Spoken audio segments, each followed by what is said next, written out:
आंतरराष्ट्रीय विमानतळ नवी मुंबईत उभारले जात आहे। सध्या विमानतळाचे काम पूर्णत्वास आले असून त्यानुसार 17 एप्रिल रोजी विमानतळ व्यावसायिक वापरासाठी खुले करण्याची योजना आहे। याच पार्श्वभूमीवर नागरी विमान वाहतूक महासंचालनालय आणि भारतीय विमानतळ प्राधिकरणाच्या वरिष्ठ अधिकाऱ्यांनी गुरुवारी विमानतळ प्रकल्पाला भेट देत आढावा घेतला।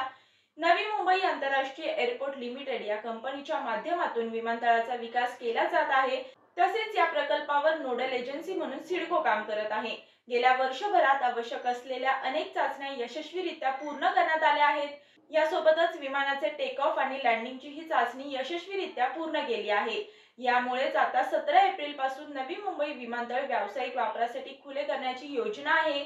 या पार्श्वभूमीवर भारतीय विमानतळ प्राधिकरणाचे अध्यक्ष विपिन कुमार आणि नागरी विमान वाहतूक महासंचालनालयाचे संचालक फैज अहमद किडवई यांनी संबंधित अधिकाऱ्यांसोबत विमानतळाच्या कामाचा दिवसभर आढावा घेतला।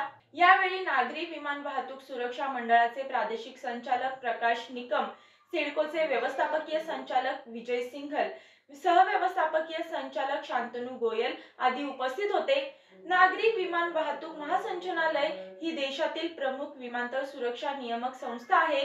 या संस्थेच्या माध्यमातून विमानतळाचे व्यापक मूल्यमापन करण्यात आले आहे। यासोबतच विमानतळाच्या धावपट्टी, apron, taxiway, ATC tower, terminal building, baggage handling system आदी सुविधांचा यावेळी आढावा घेण्यात आला। आढावा घेण्यासाठी आलेल्यांसाठी मॉक चेक इन प्रक्रिया राबवण्यात आली। या अंतर्गत डमी बोर्डिंग पास आणि बॅगेज टॅग जारी करण्यात आले। यानंतर संयुक्त बैठकीत काही सुधारणा सूचित करण्यात आल्या। विमानतळ परिचालनाच्या दृष्टीने हा महत्त्वाचा आणि तितकाच निर्णायक टप्पा होता।